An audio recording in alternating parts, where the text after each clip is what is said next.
Welcome to the Infernal Brotherhood of the Scruffy-looking Nerf Herders. Today I'm reading Star Wars Tales of the Jedi number 4, the Saga of Nomi Sunrider, Part 2.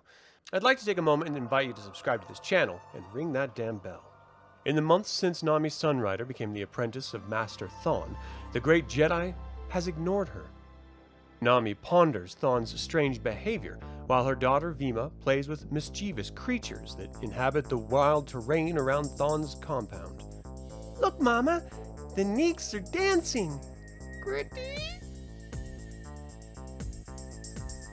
As the child of the two Jedi, Vima is already able to use the Force to protect herself from the sharp teeth and the excitable lizards. Shoo. Neef. Come, Mama, let's chase the Neeks.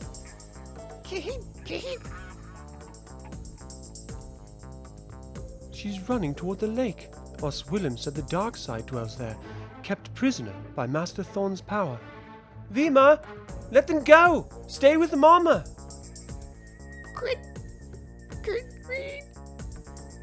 Nami remembers that it is here that she heard dark side voices warning her against Master Thon. Os Willem said that Master Thon named these waters Lake Nath.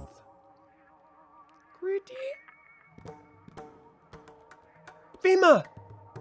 Os cautioned Nami that the creatures in the dark side lake have begun to mutate into forms of evil. What's the matter, little Neeks? Creak, creak. Green. Mama. Although she will one day be a great Jedi, the child is no match for the baleful power concealed in these waters. Fortunately, Vima's mother possesses a unique talent that comes to her on rare occasions. Concentrating in the Force, she forms an image of the two dark side dragons attacking each other. A moment later, the image becomes reality.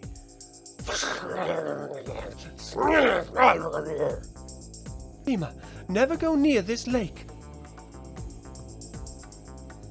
Nomi Sunrider doesn't know that her strange ability to influence events around her will one day become her greatest strength, the power of Jedi battle meditation.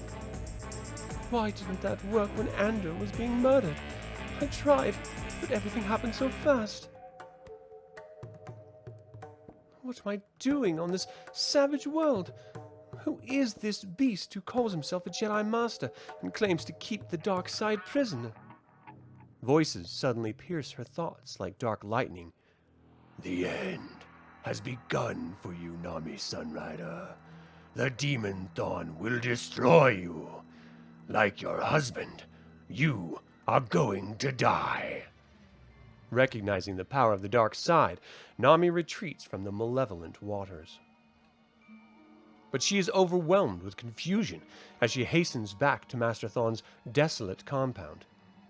Why couldn't my husband Andur have lived? Why couldn't he have taught me the Jedi way?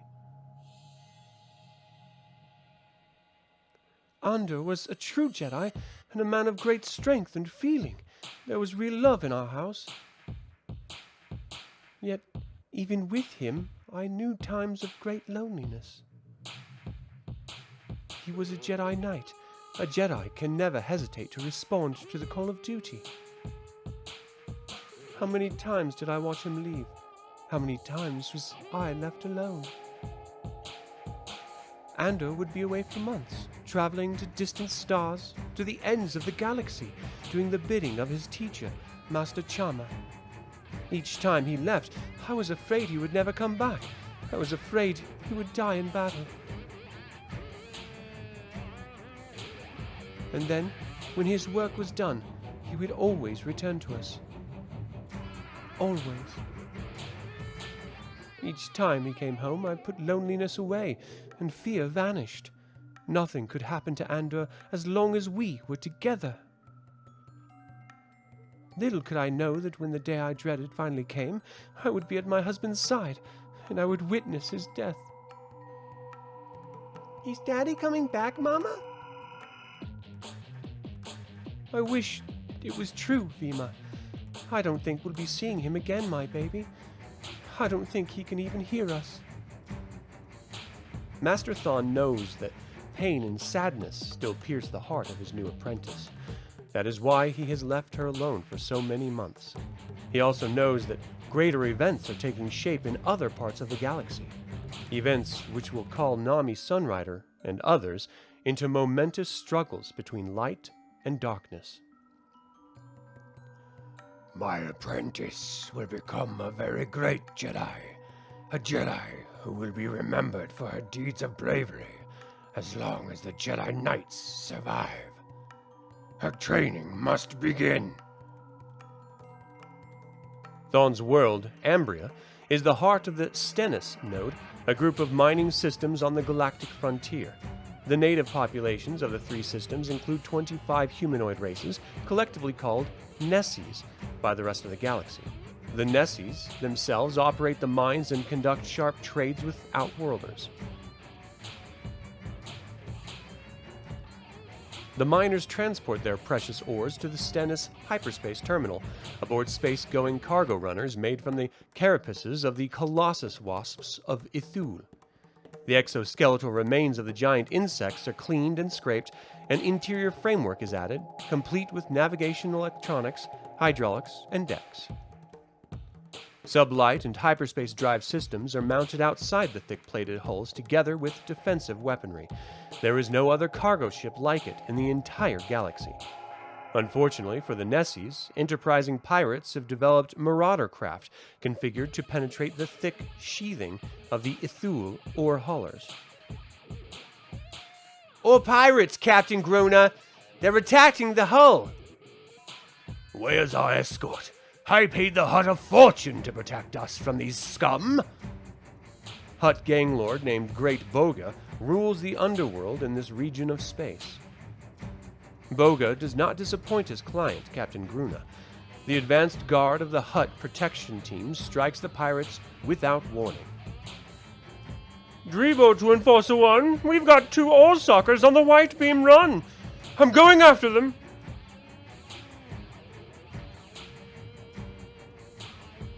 Guess somebody hasn't heard about Hutt vengeance. Enforcer 1 to Tactical Guard. Go get him, Drebo. We'll give you backup. But Drebo is not one of Boga's best. Every shot misses. And the new pirate ships are well equipped to deal with Hutt patrols. Thwoom! Aboard the Marauder Starjacker, pirate captain Finhead Stonebone gets the good news from his chief gunner. We hit the last of the escort tacticals, Finhead. Nice work, Borg. Start sucking up the ore. We'll be on the other side of the galaxy by the time the Hutt finds out. With the escort fighters out of commission, the audacious space pirates go to work like hungry mosquitoes. Their 2 Marauder ships extend long snouts that pierce the hulls of the great ore transports. By venting their own cargo holds to space, the pirates create a massive vacuum in the ore suckers. In no time at all, the plunder ships are bulging with valuable mutonium ore, and the pirates are whooping it up. That's it, Captain. We're all rich. Yeah, right, Rocco. We sure put one over that fat slug Boga. Captain Finhead, something's big got us in a tractor beam. Eh? The celebration is premature. Great Boga doesn't rely only on disposable warriors to protect his clients. He keeps his real muscle in reserve, the mighty Dreadnought, Enforcer 1. With both Marauder craft secure in its hold, the massive Dreadnought heads for Boga's private moon, which orbits the planet Taboon. Nilek, status. Order the thieves on deck. What's going on? I'm just an honest pirate trying to make a living. The Enforcer crew is a ruthless lot. Klaatu, Weequays, Nyctos and Barados, these obese and ungainly huts, have long found their violence useful. Chaka! You'll answer to Boga for this. Get near Hutta. The hut? What you talking about? Ain't no huts in this system. Nula-cha. Wrong Whathead. Great Boga is crime boss of the Stennis well, and he's going to be really pleased to meet you. Meanwhile, on Ambria, Goob's blaster did a nasty bit of work on you, 3D. Took me months to get the parts to fix you right.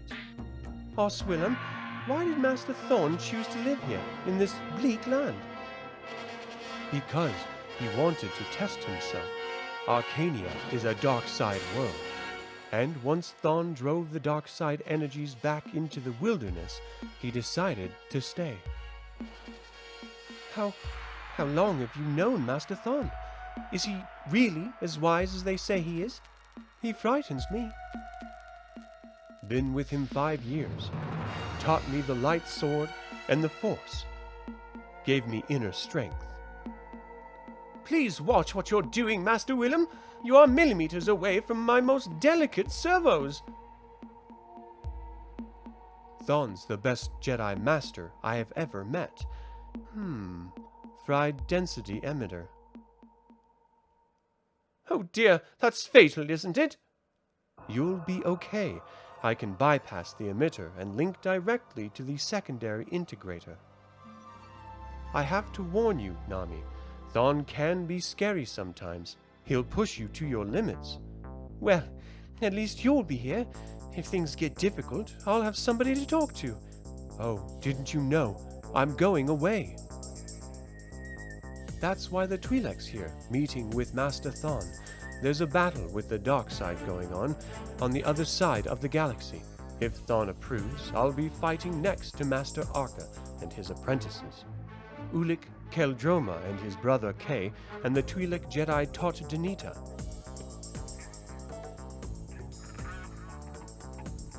Horses, Willem! Pack your lightsaber! We leave immediately for Onderon. Master Thon has agreed to help his friend Master Arca with the Freedom Nad uprising.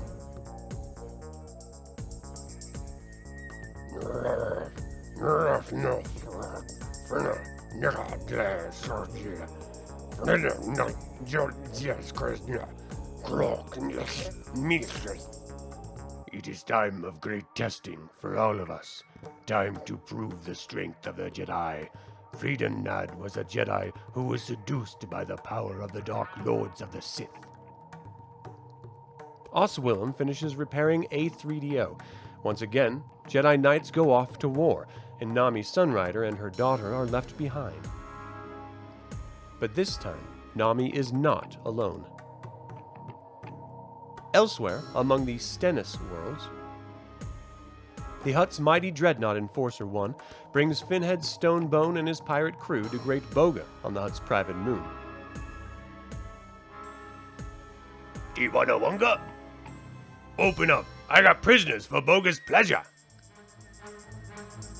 Like Hutt lairs all over the galaxy, Boga's fortress attracts riffraff and bottom feeders, the human and alien dregs of galactic civilization.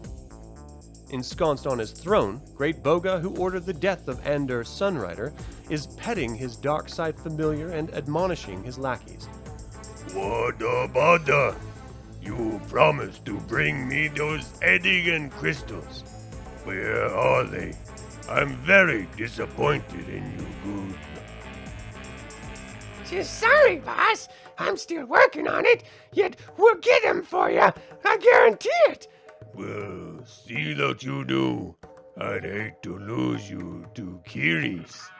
Notice how she always seems to drool when you're around.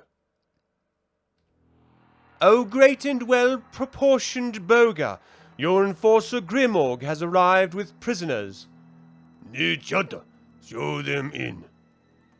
Back off, you monster. Scritch here will make short work of you if I say the word. Karibu ut Grimbo. Tiwanga. What have you brought me? Our thieves, great Boga, stealing mutonium off our friends the Nessies. Hey, watch it, Toad! I got friends of my own! Duka Nizanga. So the pirate Finhead Stonebone has offended our friend Captain Gruna. Sorry, you biggest. How was I to know the Stennis were paying protection to the Hutts? Far as I knew, the Hutt Kings hadn't made it out to this system. Shows what you... Chajukta! Shut up, lying parasite! The great Boga will tell you when to speak. Ordinarily, an insect like yourself, who has broken the law of Boga, will never again see the sun rise on his native world. But great Boga is also called the Merciful One, and with good reason. I have but one enemy I cannot forgive, a lowly beast who dares to name himself Master Thon. This so-called Jedi is something precious that rightfully belongs to Boga.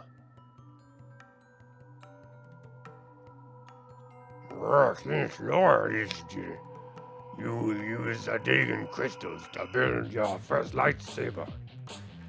Contemplating her teacher, Nomi Sunrider realizes a curious fact. When he speaks in his beast tongue, she understands everything he says. I know I must take up the life of a Jedi.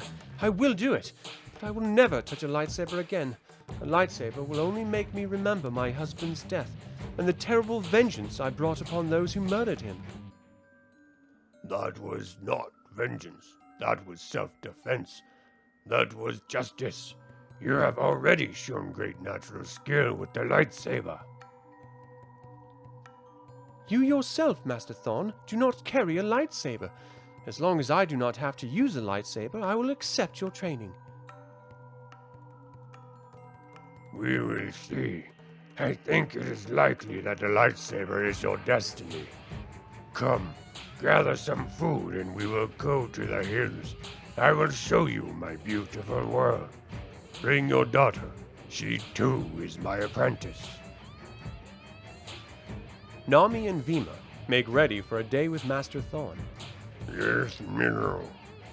Are you coming with us, 3D? There's room for one more. Thank you, Mistress Nami, but I don't think my joints are up to the, ride. I have plenty of work to do here. The hatchway of the Lightside Explorer needs fixing. All right, Master, we are ready. 3D, if something happens, if we don't come back, take the ship, go to Andur's teacher. Tell Master Charmer everything that has happened. Yes, Mistress Nami. On hearing Nami's instructions to the droid, the great beast Jedi makes a noise that's both a growl and a laugh. Observe your own child. She is not afraid of me. Why should you be afraid? If Nami only knew, it is not Master Thon she should fear, but the very Hutt who murdered their husband. Kill this Master Thon for me, and I will overlook your despicable crimes. Bring me the Adigan crystals, and I might even let you work for me. Nah, I'll pass on attacking a Jedi. Ain't you got some easier job than he's doing, like taking on 100 gank killers? Oh ho ho, defiant fool, enforcer, unchain one of his crew. Kitris wants to show Finhead Stonebone why he must obey Great Boga. Ne duto Boga. For sure. Come on, you're free to die. Captain Finhead, what's happening? Don't let him hurt me. The Hutt's depraved entourage grows excited at the prospect of a bloody execution. For sure. Tell him to stop, Captain! Triss, dark-side creature captured from Lake Nath, emanates sinister force which paralyzes the mind of her victim. Captain Stonebone, help! Sorry, Rocco. I wish I could help. You were the best first mate I ever had. As the lethal jaws close around his first mate's head, Finhead Stonebone realizes he has no choice but to obey the Hutt. He must find and kill the Jedi Master Thon. Thank you all for tuning in. We invite you to like this video, subscribe to this channel, and click the bell to get notified about our next video. Until the Infernal Brotherhood convenes again, my fellow scruffy-looking Nerf herders, may the Force be with you.